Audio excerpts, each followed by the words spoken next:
Yo, what up, what up, what up? It's been a while since we covered some Peter Zihan shit, so I figured, you know what I'm saying, it's about time to hop back on that again, so we're going to stand here and listen to this, you know what I mean, break it down a little bit, and then, we'll see where we get to with this, because I feel like there's some things in here that are new and new enough that, like, maybe we should sit here and have a conversation about them as a whole, you know what I mean? So without further ado, let's get to the video, man. Well, there's been a lot of crazy going on the last couple of years. And I got to say, it's kind of interesting for me because I usually live on the road 2/3 of the year. This is the first time I've put on a tie in 16 months. And I have slept for 6 months in a row. It's fantastic. So part of me is a little nervous about getting back to the normal world. But then I was working on the book and I realized we're never going back. And that's not a COVID thing. That's a world thing. Now, the thing to understand about where we are right now, how we got here. COVID's a bit of the story, but only the most recent bit, and honestly, one of the least significant bits. In the world before World War II, everything was imperial. You had a series of sequestered, militarized systems. You only traded within your own network, and you shot at people who tried to do the same. It was a fight for everything. That eventually brought us World War II, which destroyed everything that we understood. And at the end of that war, the Americans drew our allies together and we said, instead of doing this shoot 'em up style of international diplomacy, we're going to try something different. You're not allowed to have navies anymore. Our Navy, the only one that survived the war, is going to patrol the global oceans for everyone. We will protect your countries. We will allow you to send any civilian shipping anywhere in the world to interface with any market and any partner in any way, participate in any supply chain, export any good. In exchange, we want one thing. You are going to line up to fight the Soviets with us. Not behind us, not shoulder to shoulder with us, in front of us. We bribed up an alliance, and it worked. But the Cold War ended 30 years ago. And we've been backing away from that system ever since. And the guns for butter trade that we made back in 1945 arguably is no longer relevant. But let's assume for the moment that as Americans, this is something we want to preserve. Let's assume that for a second. What do we need? Well, we need three things. First, we need a bipartisan political system that agrees that the costs of maintaining a global network are worth the benefits. Now, I would argue that evaporated long before Trump, even before Obama. But I think in the aftermath of January 6th, I think it's safe to say that we're not even really capable of having a political conversation right now. But let's assume for the moment that Biden is the guy. I think a lot of people have doubts about that, but let's just assume it for the moment. How long do you think it will take President Biden to get us all on the same page and to lead us back out in the world? It's like a 3-month thing? A 3-year thing? More time than he has? No, this is a generational transformation that needs to happen before we engage the world again. It can't happen this year or next year or probably this decade. So that's one. Number two, you need an economy that justifies that involvement. We've never had that, and that's by design. The United States is the least involved economy in the world as a percent of GDP, because if we were engaged, we would just be another empire and it wouldn't be a bribe.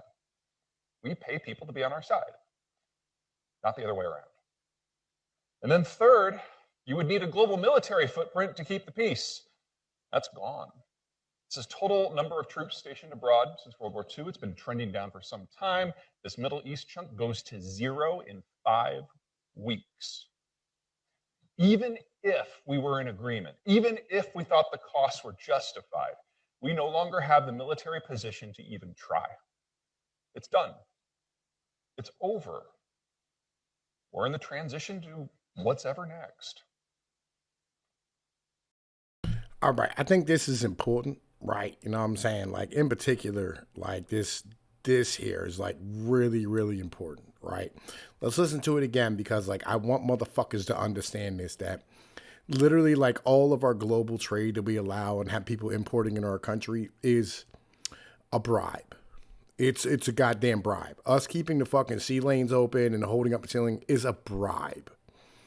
Because there's only one other country in the world who is less involved with trade and that is Burkina Faso. It's fucking crazy as a whole, but it's something that, people really don't understand, but I think we really should. So let's listen one more time. We would just be another empire, and it wouldn't be a bribe. We pay people to be on our side, not the other way around. And then third, you would need a global military footprint to keep the peace. That's gone. It says total number of troops stationed abroad since World War II. It's been trending down for some time. This Middle East chunk goes to 0 in 5 weeks. Even if we were in agreement, even if we thought the costs were justified, we no longer have the military position to even try. It's done. It's over. We're in the transition to what's ever next. With that in mind, let's start with the first big idea, the one that is going to define the rest of our lives from a business point of view. Now, since the time of the Columbus expeditions, human history, human economics have been based on the concept of more interaction, more integration, more trade, more finance, more financial penetration, more technological development, bigger markets, more. That ends in the first half of this decade. We do not have an economic model for a world of less. Not Marxism, not socialism, not fascism, not capitalism. We need to come up with something different, and we will not get it on the first try. And if you think back to the last several major conflicts, the German unification wars, World War I, World War II, the Cold War, underlying all of them was economic theory. We tend to argue about dollars and euros and yen and yuan. And so it's going to be a mess. Now, before World War II, the areas that were not shaded were where the economic dynamism tended to happen. Now, since World War II, that has changed. And one of the things we've seen is the areas that were shaded used to be the zones of conflict. Now, for those of you who know your history, that's where the world's major geopolitical and cultural tectonic plates slam together. And for those of you who know your economic history, you recognize that these are the zones since 1945 that have seen the greatest economic activity because the Americans forced everyone to be on the same side, and they were able to grow without conflict. It's base effect growth, but if you remove the Americans from the equation, it all breaks down. So we're looking at the pie getting smaller, at the same time the pie fractures. Now, I mentioned that we're entering a world of less, and to understand that, you need to understand demography. Now, this is Mexico. This is what we call a standard demographic profile. Children at the bottom, young adults, mature adults, retirees at the top. Mortality tends to build it into a pyramid. Whenever you have a bulge in your pyramid below roughly age 40, about raising kids and buying cars and homes and going to college, that spending is what drives the modern system. Understand, some of this is for our new friends, Mike and Pops and Mims and, Primal Man and fucking Gonzo and all them guys over there, because I make these videos to educate individuals, right? So they understand exactly what's going on.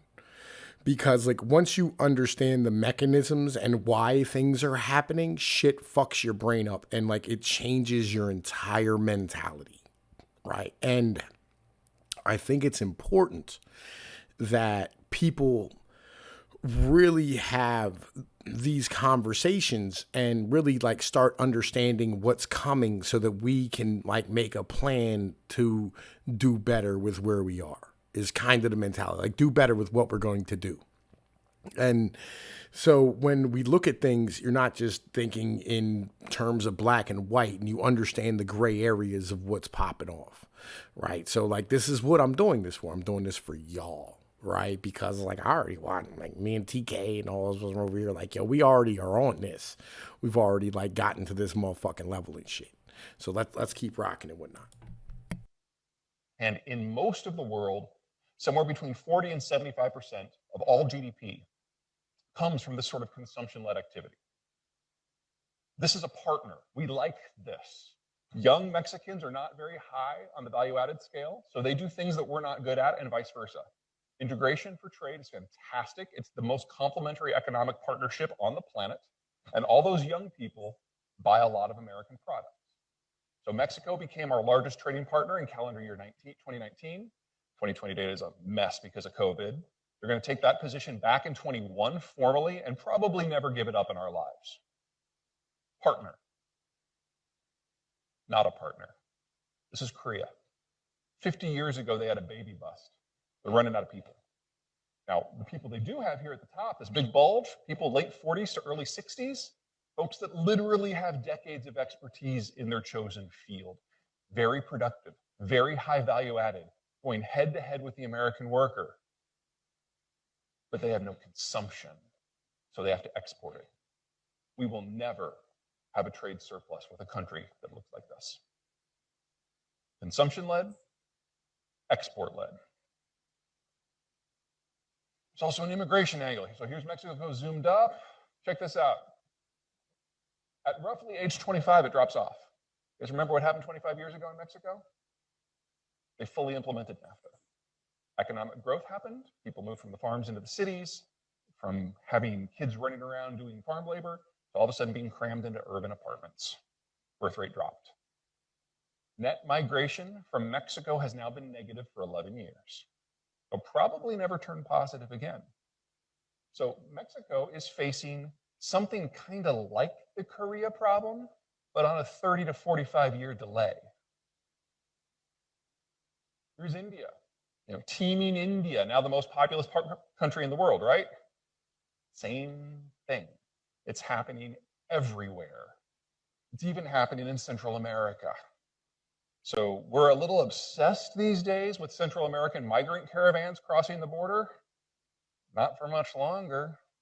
There aren't going to be many more people to worry about. So, from roughly 1985 to roughly 2015, we were kind of in the perfect moment. Demographics were all in balance. We had a mix of export-led systems like Korea today, consumption-led systems like Mexico today, and with the United States holding up the ceiling and ultimately the Cold War ending, everyone could trade with everyone else, and we saw the greatest expansions in trade, GDP, and personal incomes in the history of our species on a global scale. That's a long time. That's our entire professional lives.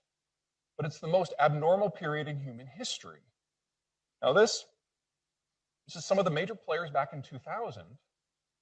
But 20 years later, we are all 20 years older, and the moment has passed. The export-led systems are aging into mass retirement. The consumption-led systems are aging into export-led, but there's no one to export to. No matter what the United States does or thinks, globalization was going to end by the numbers because now the era of more is over. None of it works without mass consumption, without more and bigger.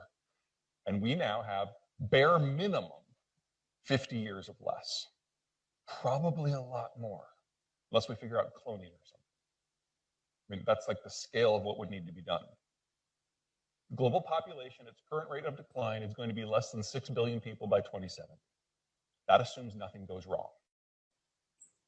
Now, this is the US breakdown by generation, and I could practically write a book on each one of those color bars, but in the interest of time, we're only going to talk about one generation here, and that's the baby boomer generation.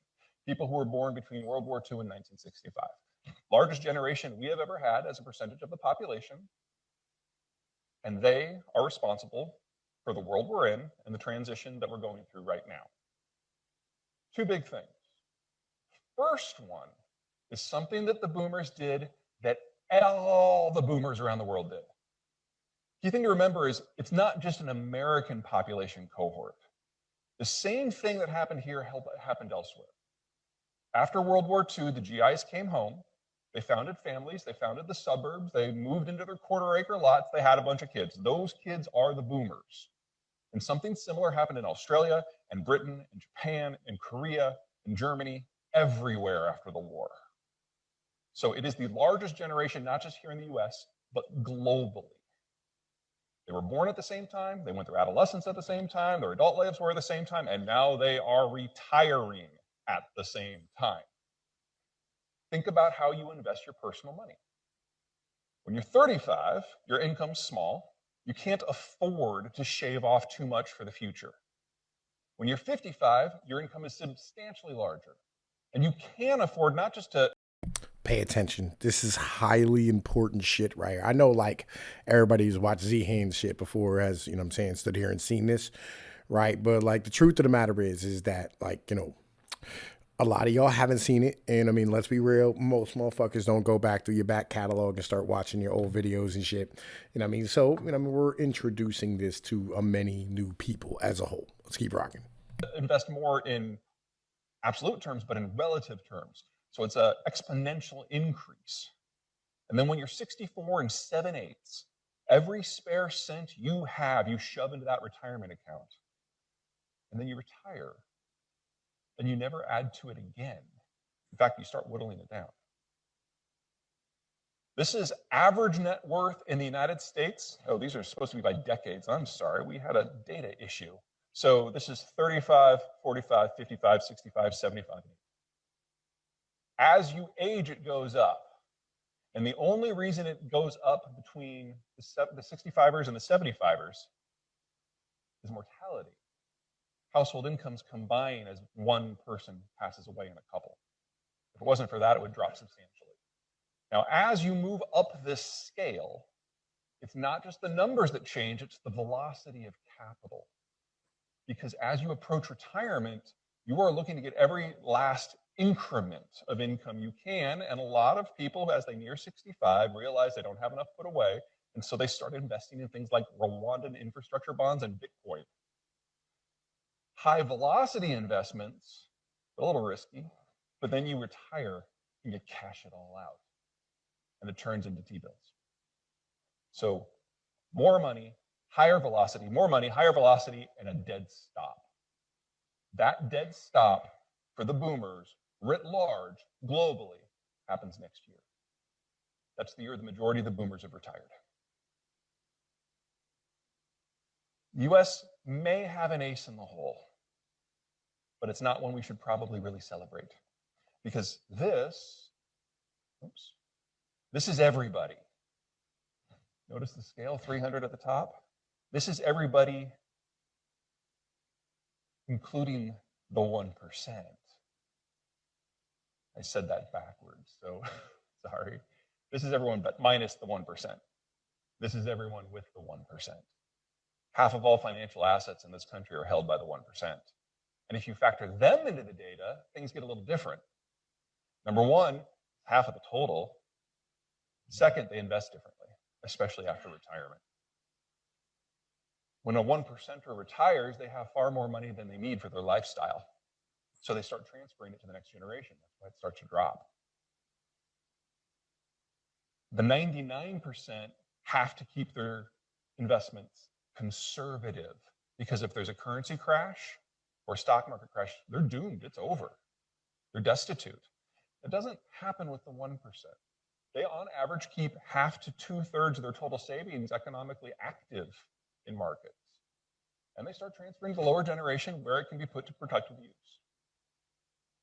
So in the world we're going to, countries with large financial markets, a lot of wealth, and screaming inequality are partially immune to the capital crunch that's coming. Here, we're probably looking at tripling or quadrupling of capital costs within the next couple of years. In the rest of the world, it's going to be more, and it's going to last a lot longer. All right. So what, like, this is important to understand, like, what this means, right? So, like, basically what he's saying is, as boomer money leaves the market, the cost of being able to borrow money to, like, start businesses, own a home, invest, whatever it is, it's going to triple. So if you're going to borrow, you should be borrowing right the fuck now, while like interest rates are at 0, because it's going to go up exponentially here soon. Let's keep rocking. Why is it going to last longer? Yeah, here's everybody all together so you can just see the scale of it. Why is it going to last longer? Our demographics are different. Japan, China, Europe, they're past terminal. There is no recovery. It's just a question of how fast it all burns down. But American boomers did one thing different from everybody else around the world. They had kids. And the millennials are consumers today. And in 10 years, when they enter their 50s, they will be investors. So we've got 10 years of lean. With everybody else, it gets worse every single year for the rest of our lives.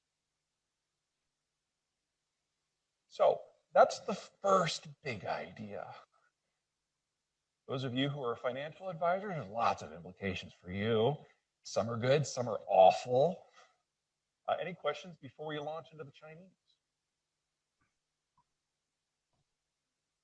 Okay, let's talk China. Problem number one, China's doomed. That's a short version.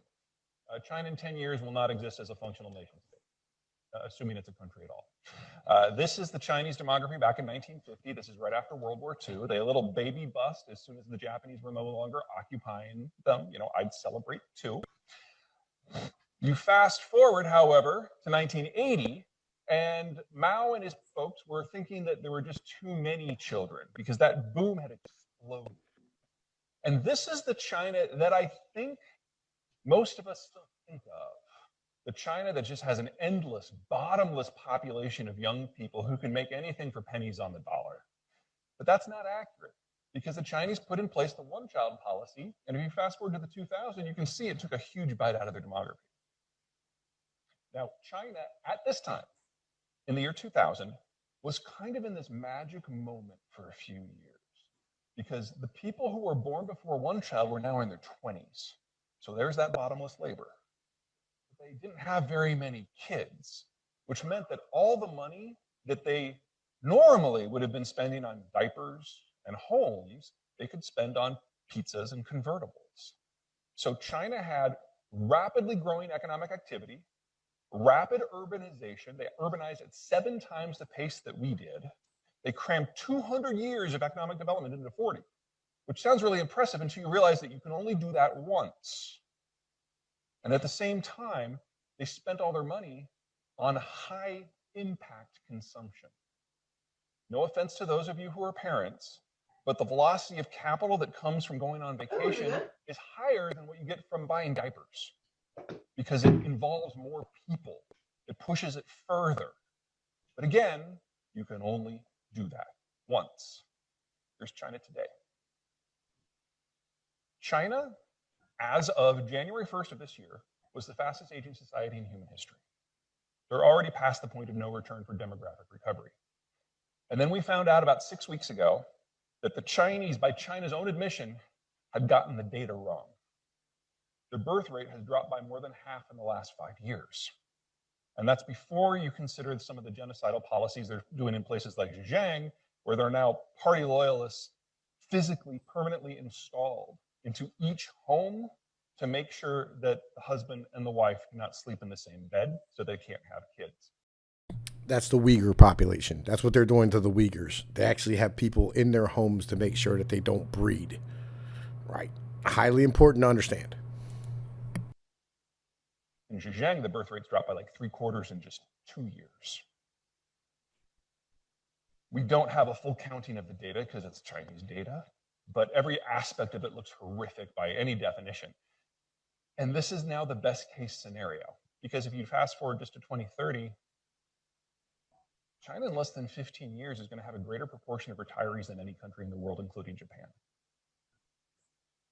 They're done. We're just watching them die at this point. And what do you know about politics when the old people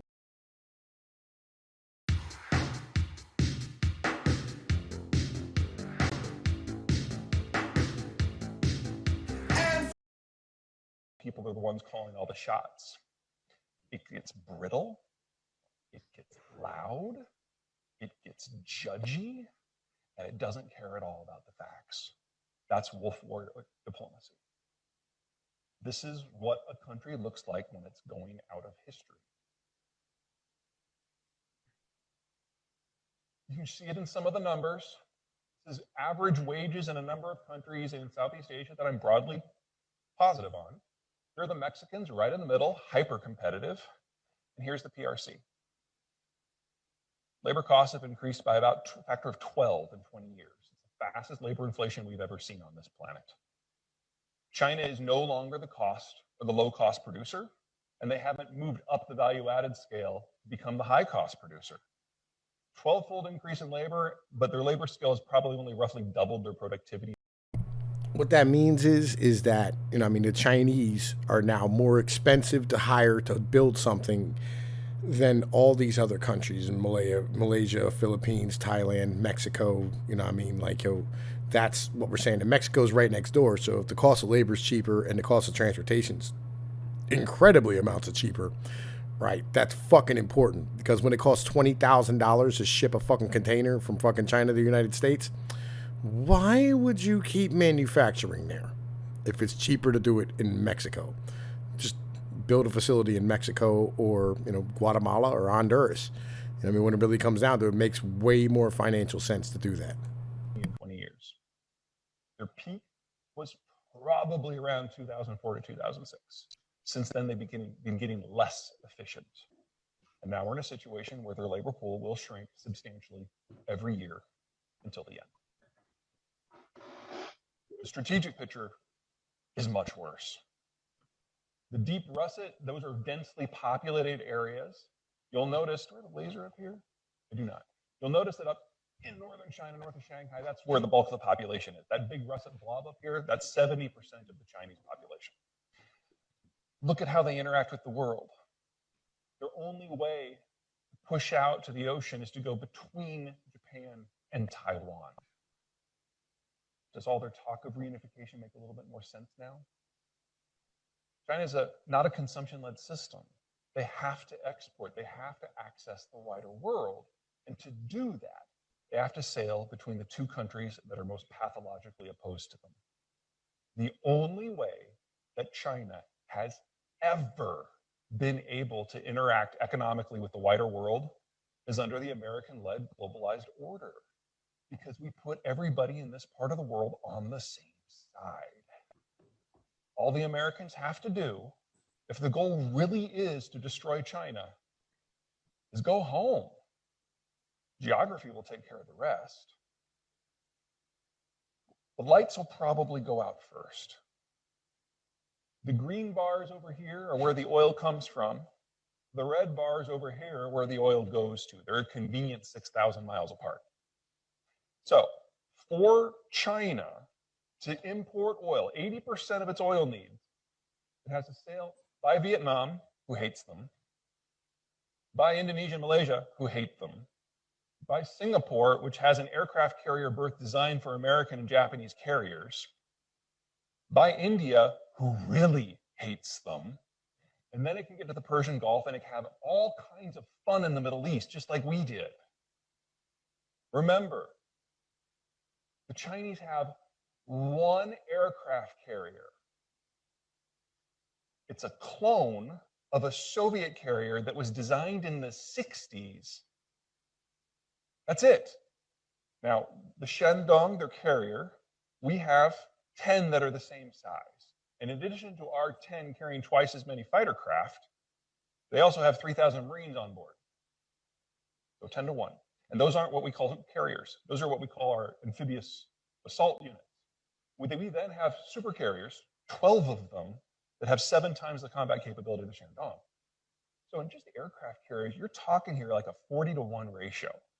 And we don't have to sail by any enemies to go wherever we want in the world. We're blue water capable. They are not. In fact, the Shandong is such a piece of crap that it cannot sail more than 500 miles from shore, and it needs fighter cover from the ground onshore in order to survive in any sort of conflict. There's no contest here. That's for all these people who think China's a threat to the United States. So they're a giant paper tiger. The Japanese, by the way, can probably outshoot them on the deep blue sea by about a factor of 25 to 1. Well, it's not just us. Let's talk trade. Now, the guy on the left, this is Robert Lighthizer. Under Donald Trump, he was our trade representative. It was his job to initiate, negotiate, and enforce every trade deal on the books. And he has a reputation, which I think he would be proud of being a complete hard ass. He doesn't negotiate. He gets political cover from his boss. That's the only way he takes the job. He did this under Reagan, too. He lays out the American position, and it's a take it or leave it. And it was this attitude that got the trade deals with Korea and Japan and Mexico and Canada. He started deals with the United Kingdom, but when he laid out the deals for the US, the UK, they went paler than normal and went home because the entire Brexit program has not worked out the way that they thought it was going to. They'll be back, but he wasn't able to finish that one up. His replacement is this woman. This is Catherine Tai. And she has never participated in international negotiation at all, nor led a negotiation, even in the United States. So from the point of view of initiating and negotiating trade deals, she's widely unqualified for the job. But that tells me everything I need to know about the Biden team's trade policy. There isn't one. It's not a priority. Mexico and Canada are two of our top 3 trading partners. Japan's number 4, Korea's number 6. The hard work's done. Her job is enforcement, and for that, she's freaking perfect. She's a trade lawyer. She sues countries that violate US trade law, whether it's internationalized or not. She's suing Mexico and Canada right now because Mexico and Canada thought that now that Trump was gone, they can kind of go back on what they were forced into. She's like, oh, no. And so we've got these fun things going on in trade policy with Tai because, she's a Democrat. So environmental and labor regulations, female rights, all that, it's being folded into trade policy for the first time. And she's already sued China 7 times this year. It's getting kind of interesting. She's applying these new values retroactively to the phase 1 trade deal. That's fun. There's a few things going on supporting this kind of echelon approach to trade. So you guys may remember that Donald Trump on his last day in office had 2 big policy changes versus the Chinese. First, he said what was going on in Xinjiang was a genocide because, it is. And second, he said that any American diplomat or military officer or bureaucrat can travel to Taiwan at any time in their official capacity as a representative of the US government without having to first get special dispensation from the White House, which is about that far from formal recognition of Taiwan as an independent country, because it is an independent country. On Joe Biden's first day in office, he put his stamp of approval on both policies and made it bipartisan. Like one of the few things we agree on. In his first week on the job, he sent 2 aircraft carrier battle groups, one of the big ones and one of the ones with the Marines in it, to go practice amphibious assaults in the South China Sea. That was fun. They did it within sight of some of the Chinese military facilities. Within sight, that's like 4 miles. Catherine Tai, her family, they're from Taiwan. The Chinese perceive this as a full court press against their interests, and they're not wrong. Donald Trump had America first. Joe Biden has Buy American. They're not that different. One of the fun things about Donald Trump is he'd come up with his policy on China. He'd bring in the bureaucrats who would be responsible for implementing it. He'd lay out what he wanted to do, and when they were on their way out the door, he'd fire them. Joe Biden does the same thing, but at the end, he gives them a raise. So basically, what we're getting is the rhetoric of Donald Trump actually operationalized into trade policy now. So whether you love Trump or hate Trump, he did break the bubble around globalization and trade, and Biden's just ramming it home. Different stationery, same policy. And it's going to get really fun real soon. There's any number of reasons that the relationship is in bad shape right now. But the debate within the White House right now is what level of boycott are we going to do in February for the Beijing Games? If we have a boycott, a full boycott, like a Soviet-style boycott, and the athletes don't go, the Chinese will feel that they have no choice but to react. Because the American corporate sponsors in that environment have to pull their sponsorship. So, Nike, Airbnb, United, the big guys. If they do that, Beijing will confiscate every asset they have in the mainland. And any American company that is still operating A very strange day is coming to America. In short, a massive and surprising new transition could soon determine the next group of millionaires, while leaving 99% of the public even worse. In the mainland will then be targeted by their competitors as sponsors of the genocide games. An easy PR play. And that's the end of the relationship. I mean, that could very well happen this year. The European Parliament today voted almost unanimously to support a full boycott. Fun times. Okay, anyone want to talk about China before we jump on to inflation? Because that's almost as crazy. Yes, please. Oh, yeah, microphone. Okay.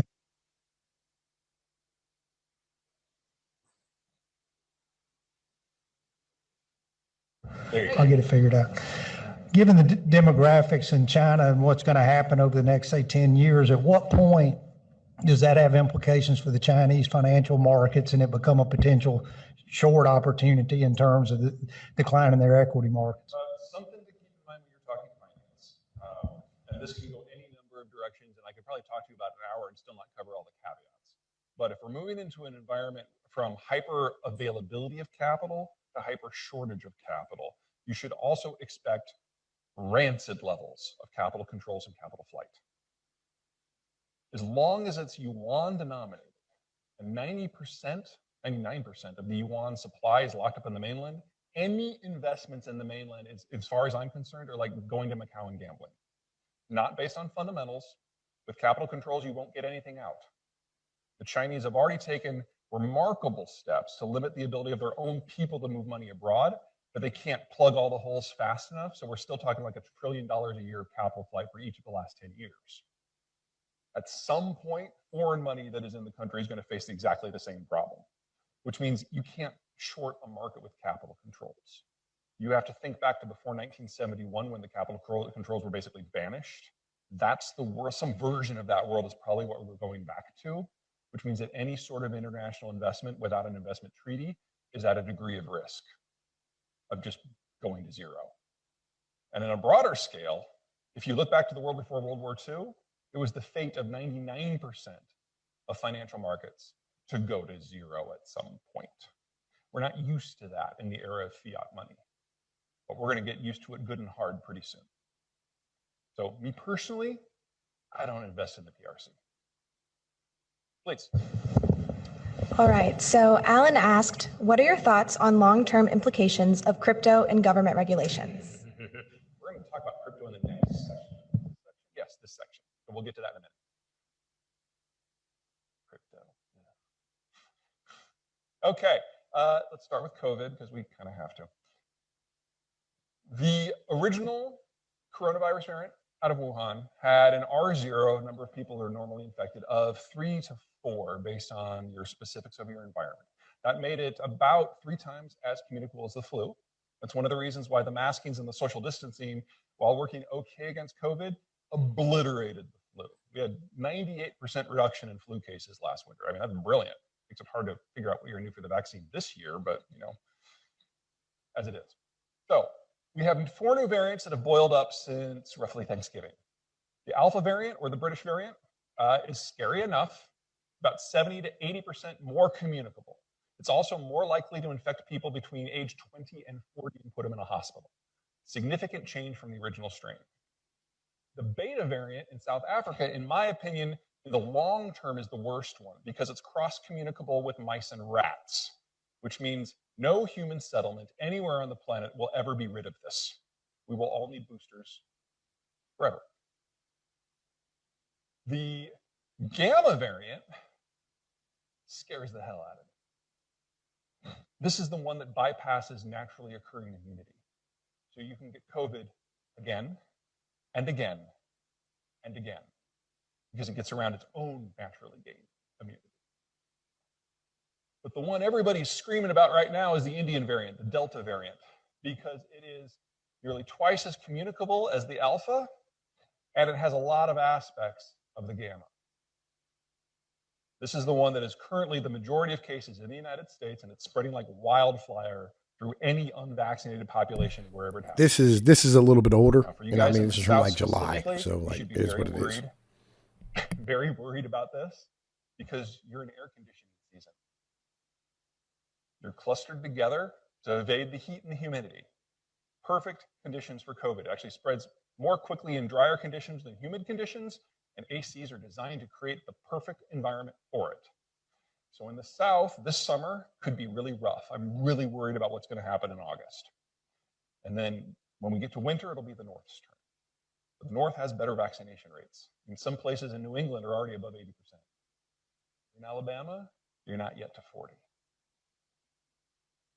If you decide you want to force the issue as an employer, Supreme Court has already weighed in. You can force your employees to get it, but you might want to take some informal polls before you do it, because you can't like force it on these guys. But if this person says, nah, you can't just let go half of them. Food for thought. Anyway, here in the United States, despite our unequal vaccine applications, we are arguably one of the 3 most vaccinated populations in the world. And the economy is reopening. And I don't know about you guys, but I'm itching to go out. I actually fly out of the country tomorrow for my first vacation in 2 years. I'm freaking excited. I've had to pay a lot more than I normally would have to, because we're all doing it at the same time. We're all going to restaurants at the same time and going to road trips on the same time and doing updates on our house for the same time, because we've been locked up in our house for over a year. We're seeing the fastest economic growth we have seen in the history of this country. Right now, it's going to accelerate through the second half of the year. We are demanding everything. And since collectively the American population has $20 trillion in cash more than it did before the virus arrived, we have the money to pay for the premium. Inflation, it's unavoidable. And if you fast forward to the world that I see coming, it'll get a lot worse for some things. This is where the world's iron ore comes from right now, mostly from the Southern Hemisphere. Now, if you remember that global conflict map I showed you, you'll remember that these are the zones where the shooting is going to get exciting.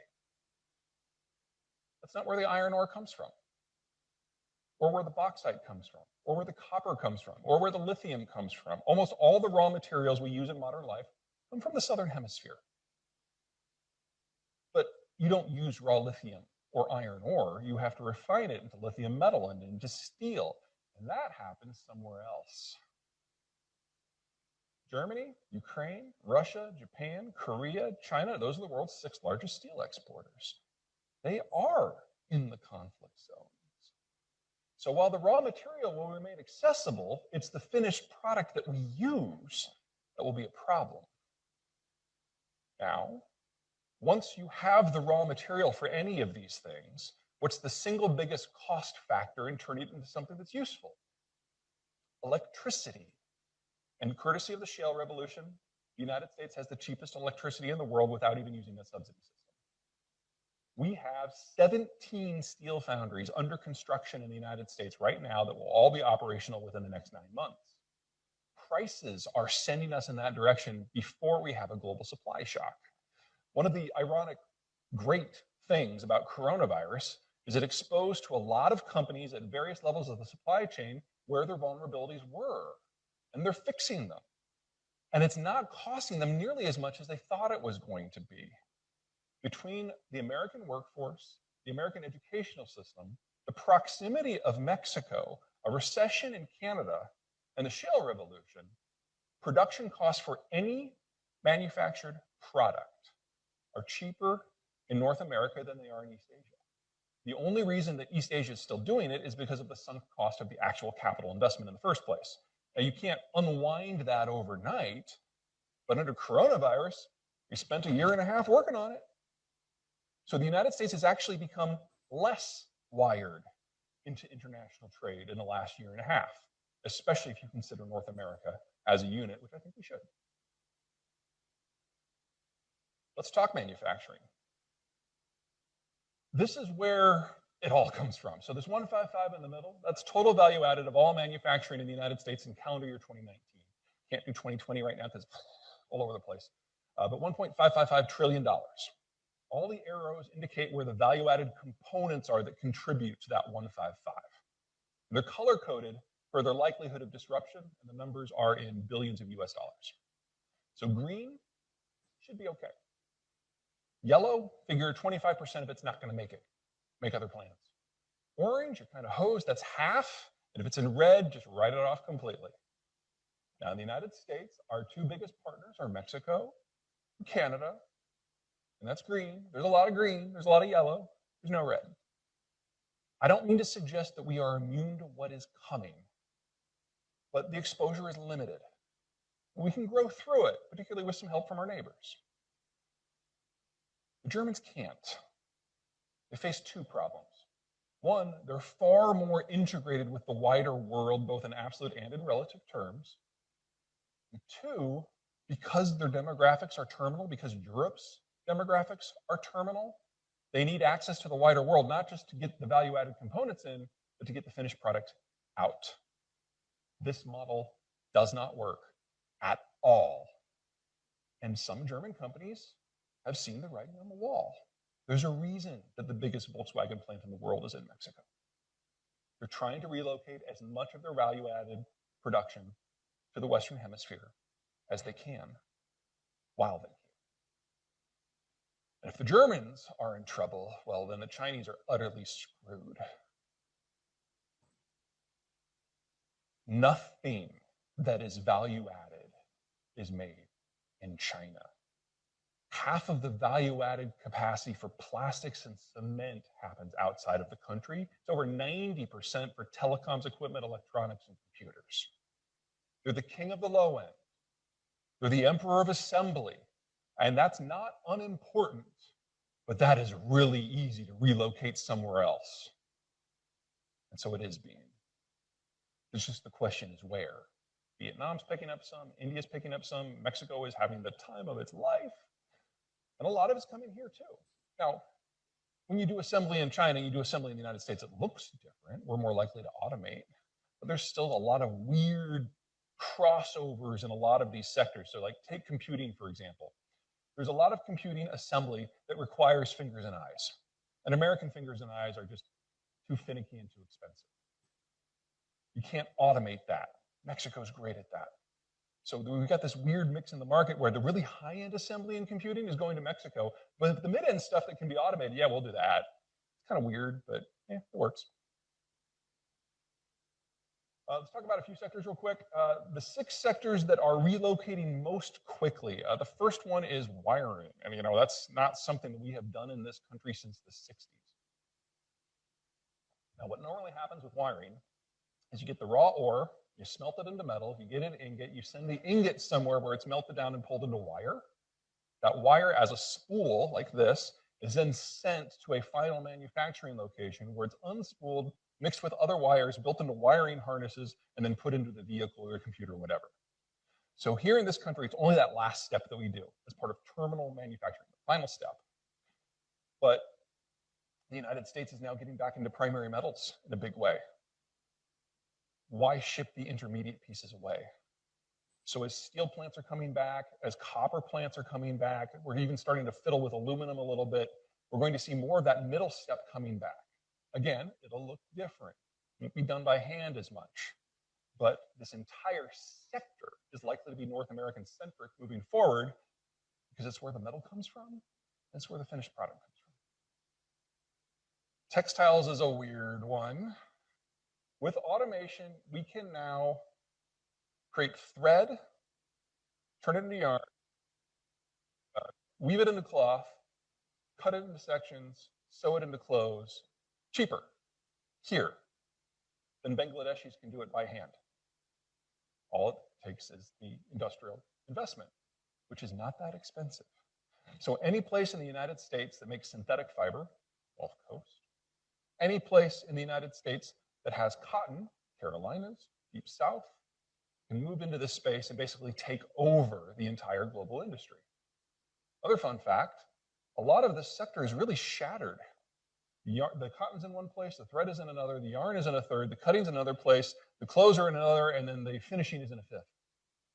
There's no need to do that with automation. You can put it all in the same place. Now again, the jobs will look differently. And a modern textile mill like this, That's a 2-acre facility in North Carolina. It has a staff of 2. This is not 1,000 people at a loom anymore. These are software engineers. Electronics. You want to I've actually been to like some of these automated places, and believe it or not, they do have staff that like do like the shipping and receiving. You know what I mean? Like fucking forklift work, pallet jack work, things of this nature. Like they still exist. You know what I mean? Like it's just cheaper to hire people than it is to do it with fucking robots and faster. So I'm just saying, like legit, they still exist. You know what I mean? But like I've been to these fucking places. employ 3 million people. This is what you go for. This is fax machines.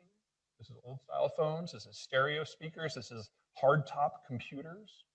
What you need to make this sort of manufacturing work is a variety of different types of workers. The high end, the mid, and the low end. And you need them as close as physically possible. Most countries in the world can't pull that off. We're not particularly equal. And Mexico's right next door. We're perfect for this. And unlike automotive or computing, where it's a highly automated process with a relatively known number of workers, there are steps of this that are very labor intensive on the high end and on the low end. This is how you change your employment profile. You can see that from over here. What is that? That's computing. Okay, we already talked about the assembly side. One of the things to keep in mind about computing is it's like the anti-electronics. It's very, very concentrated, and it's a clean room issue. Every step of the process, from melting of the silicon metal, pulling it into a crystal, slicing it into wafers, doping and etching and baking, breaking them up into chips, turning those into semiconductors, that all happens under one roof. It's all clean room work. And you can't have a clean room truck chain to take it to different labor points. So when these are built, they are intended to be there for their entire life cycle, 20, 30 years. They'll upgrade the equipment as they go, but they're not going to like tear it down and split it up. COVID changed the math. What's going on in the auto industry right now with the chip shortage is changing the math. We have 9 of these under construction in the United States right now. The first 2 will come on operation in Phoenix within a year and a half. Automotive, I'll admit it's kind of sexy. In terms of manufacturing, it's the biggest value add in the world. Your average internal. Northern Italy actually has the biggest and the highest value added manufacturing plants and economy in the entire world because of Ferrari, Bugatti, fucking, you know what I'm saying, Lamborghini. They're all located in the same area in Turin, right? I just wanted to put that out there. Like you have no idea how high value add, you know what I'm saying, vehicles really, really are. It's fucking nuts. Internal combustion vehicle has 3,000 parts. Your average EV, 30,000 parts. Your average EV still has 5,000. The value-added capacity for small and especially medium-sized businesses is massive. All they require is a degree of co-location. You can have different price points for the labor. That's ideal. It's not necessarily required, not like it is for electronics. Now, Texas, because it's got that interchange with Mexico, owns a lot of this. But Alabama's at the southern end of Auto Alley. And that is no laughing matter. Do we have any folks in Mississippi here? Mississippi. Mississippi is getting in on this. Mississippi, as you guys know, the labor force isn't as sophisticated. It's a lower price point. But some of those areas in central Mississippi, central eastern Mississippi, are integrating with the Birmingham area in automotive because it's close enough. And this is the kind of thing that Trump made a big difference in. One of the clauses in NAFTA 2 is that 85% of the value-added components that are in a North American sold automobile have to be manufactured here. And because we already have massive network effects, both in Texas and in Auto Alley, it's really easy to add that incremental next piece if you can get the price right. Mississippi has the right price.